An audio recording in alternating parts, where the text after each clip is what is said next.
Hi, female, 23. I'm engaged to a lovely man, Zach, male, 25. This relationship is my first, and we're both a really solid couple. He was there for me when my parents separated 10 years ago, and he's been there ever since. Zach and I are the stereotypical high school sweethearts, but we've evolved and grown up with each other.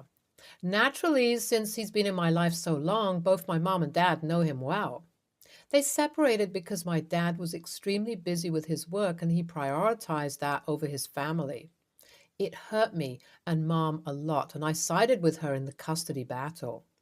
It took dad a few years, but he realized where he had gone wrong and since then has apologized to both me and mom.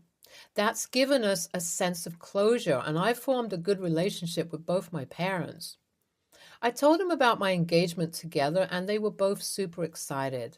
That was 2 years ago. And some things have changed and left me feeling deprioritized by my family. Zach and I had a lot of things on our plate and were both in the early period of our careers, so we didn't want to get married before knowing where we would be settling down, whether the work life balance we had worked for each other, and stuff like that.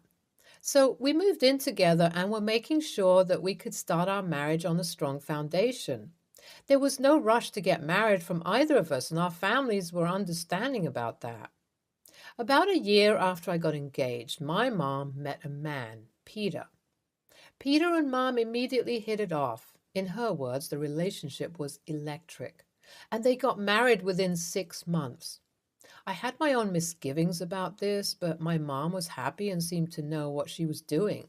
Besides, Peter was a really nice and thoughtful guy, just not a father figure to me. He wanted to be, but honestly, I was an adult and didn't need one besides my already present dad. During their wedding, I also got to meet my stepsister, Cassie, female, 26, for the first time. As nice as Peter was, his daughter was the exact opposite. She was loud, rude, and just had a terrible vibe. I mean, she for real showed up to the wedding wearing a champagne dress, which was almost white, which caused the first serious fight between Mom and Peter. She also introduced us to her fiancé, Bruce, male, 22, at the time, and the poor guy could barely get a word out. Cassie was just really domineering and passed that off as extroverted. After Zach and I got back from Mom's wedding, we dubbed them the Hyde couple to our jackal, which I get is a bit mean, but it's just an inside joke. In this period of time, Zach and I had also gotten quite well settled and ironed out the kinks in our relationship. We were ready to get married and set a date. Surprise, surprise, Cassie set her own wedding date too, just a week before ours.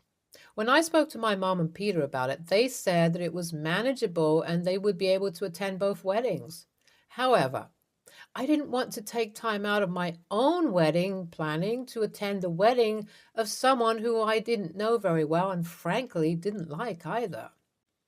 I get that there are family obligations, but this was too much. I mean, she had no reason to set a date so close to ours. Zach and I had been engaged for years, and Bruce and Cassie had started dating just a year ago. After a lot of arguing, I put my foot down and said that I won't go to Cassie's wedding. My mom and Peter were welcome to go, though, and I sincerely hoped that they would be able to come to my wedding, too. This turned out to be a valid compromise, and wedding planning for me and my stepsister started in earnest. Immediately, I noticed that Mom and Peter were way more into Cassie's wedding than mine. It might be because Zach and I had been together so long and it was less exciting to plan out. It may be because I was willing to do more things myself, even though I would have appreciated having Mom's input. I don't know. It did build up a bit of resentment, but thankfully, Dad and Zach's parents were super supportive and helped me with whenever I needed it. Overall, though, I kind of planned the entire wedding with just Zach, and both of us were super tired of running around and getting our venue, caterers, music, and everything sorted alone. Cut to the day before Cassie's wedding. Everyone was sorted for me and Zach, and we were just looking forward to enjoying our big day. But even if we didn't go to my stepsister's wedding, the drama still followed us while we were trying to unwind. I got a call from my mom saying, OP, the wedding is off. I can't believe it. Your dad, I don't like her using that word, is distraught. Can we come and stay with you guys for a bit? I think he needs to be in a more stable setting. A bit reluctantly, I agreed, and they flew over to our apartment the next day. Peter was very hesitant to tell us what had happened, but I eventually eked it out from Mom and the few mutual connections I had who went to the wedding. Cassie, well, slept with the best man. It's actually insane, but she got drunk the night before the wedding and hit on Bruce's college buddy. Thinking with his dick and not his head, he slept with her, and the morning after felt so guilty that he confessed to his best friend. This led to a literal brawl. Bruce then cussed out Cassie to the altar and walked off by himself. His family is also livid and considers Cassie to be a bitch. She's gone off all social media and is living at Peter's house while Bruce moves out. However, Peter can't bear to be around his daughter, and that's why he wanted to come live with us. I mean, after hearing the full story, I did empathize with them and understood why they wanted to get away from the mess Cassie had made. But Mom had an unreasonable demand to go along with it. She cornered me in the kitchenette one evening and asked, OP, do you think that you could let Peter walk you down the aisle? He's been spiraling since the wedding, and it would help him feel better to help you in your wedding. I scoffed, and immediately Mom got upset. I tried to explain that I wanted to have my bio dad walk me down the aisle, and I had a good relationship with him. On the other hand, I barely knew Peter. Things have been icy since then, and Mom keeps bringing up how Dad hurt us in the past to try and guilt trip me into choosing her husband over my dad. I do agree that Peter is a really good guy and doesn't deserve to be in the place he is in right now. But WIBTA if I refused? Update 1. With the wedding just a few days away, I'm being pressured to make a decision. Since Mom and Peter are still living with me, things are just super stressful. Yesterday, Peter approached me and told me that he didn't know what my mom had asked of me, saying, It's okay, OP. I don't want you to compromise on your big day. I'll just be there as a guest. And that's more than enough for me. I hope we can build a better relationship as time goes on. His attitude and understanding made my heart melt, and I genuinely felt terrible about the position he's in. The man is going through a lot. He's constantly in touch with Bruce's family trying to make amends. He feels guilty for everything that happened, and he's thinking about cutting off Cassie because of her complete lack of remorse. I do think that a nice gesture would help him feel better and make him forget about everything that's going on. So I'm thinking about my decision. I think it's important to speak to the other people who will be affected by this before I make any kind of decision on my own. I'll ask my bio dad to meet me and Zac and see whether we can come up with something. At the end of the day, if my bio dad isn't comfortable with it, it's not going to happen. Update 2. So I invited Dad over to stay at our house too. From there, we'll all go together to the wedding venue, so it makes sense logistically too. I told Dad everything that had gone down on text, and he didn't shy away from talking about it in front of Peter and Mom. He started off by saying, Listen, I understand that you're feeling terrible, but that doesn't mean I won't get to walk my own daughter down the aisle. Peter, again, was apologetic, while Mom was still trying to convince us, and it looked like it would be an awkward wedding. However, Zac piped up with an amazing idea. They could both walk me down the aisle. Everyone agreed that this would be the best way to go, except Peter still felt like he was going to impose. I sat him down and told him that he had done a lot by making my mom happy. Even though I was surprised at the pace their relationship moved at, he was a genuinely good person, and I wanted him to become a bigger part of my life as time went on. Since we were all feeling vulnerable and open, I also told Peter and Mom how hurt I was that they prioritized Cassie's wedding over mine. They recognized what they did was wrong and gave me the context of how difficult and emotionally manipulative Cassie had been during that time. I might take some time to heal from it, but I accepted their apology. With that, we finally settled on having my bio dad and Peter walk me down the aisle. Update 3. The wedding went super smoothly and nobody made a fuss about the arrangement.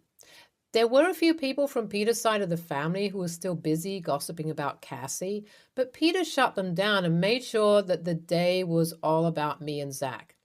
It felt nice, and I do feel like things are very positive for us as a family. Cassie was obviously not there, and Mom and Peter are thinking of cutting her off because of what she's done.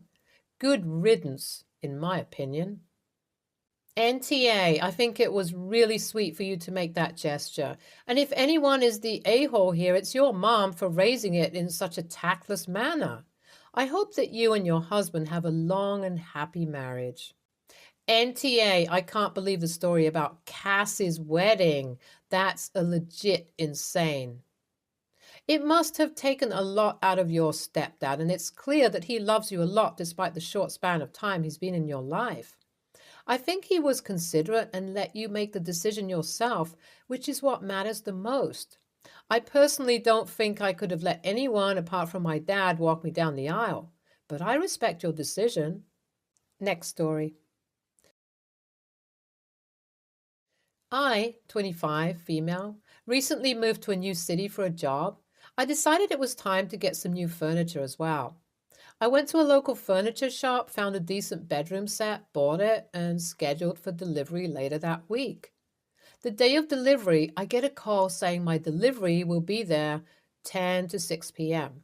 I ask if he could narrow down the time frame a little bit since I have errands to run, but want to be sure not to miss the delivery. He said he'd call when he was 2 hours out, which he did, and everything worked out. The delivery, which included assembly, was normal, nothing out of the ordinary. I was mostly in the living room organizing. We made brief small talk about me being new to town, maybe chatted for 5 minutes. He finished his job and left, and that was that. About a week later, I started getting really weird text messages from an unsaved number. What would you do if you knew you loved someone from the first time you saw them? Was the first of them. At first I ignored it, then asked, who the frick is this? They wouldn't answer, just kept telling me to answer their questions. Do you have a boyfriend? What would be your dream date? I blocked the number. Then I realized the number looked kind of familiar. I know very few people with this area code, so I checked my call log back to the day of delivery, and holy shit, the same number that is texting me is the number they called about my delivery. I mentioned how freaked out I was to my friend and her boyfriend on NYE. I brought it up to them because he's a delivery driver for Amazon, so kind of similar jobs.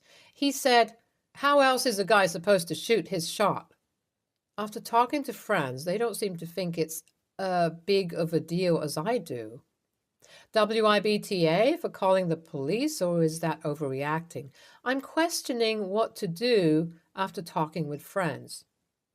He knows where I live, obviously, so I don't want to make this guy mad, but the content of the message and the audacity to take a customer's personal number to text them personally. Clearly issues with boundaries, which are not okay.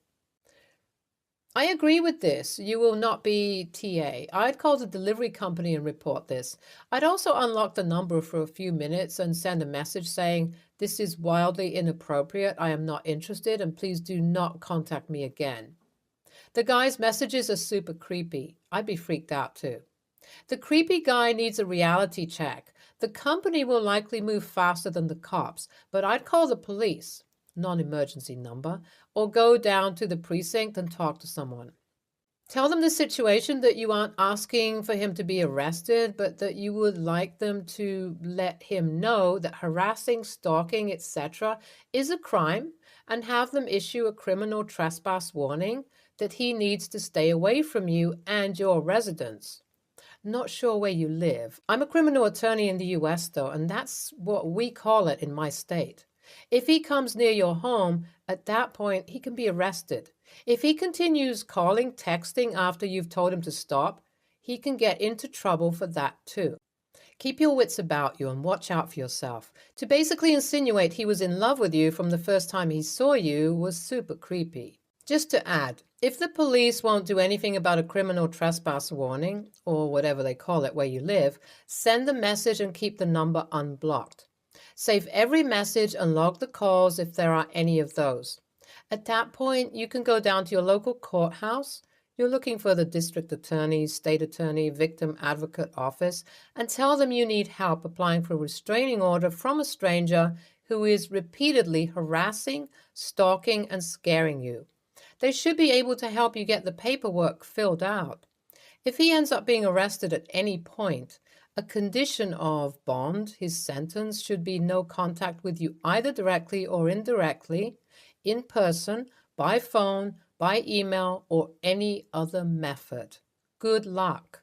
If you still have a delivery receipt or order slip, his name might be on there, possibly his employee number or something similar.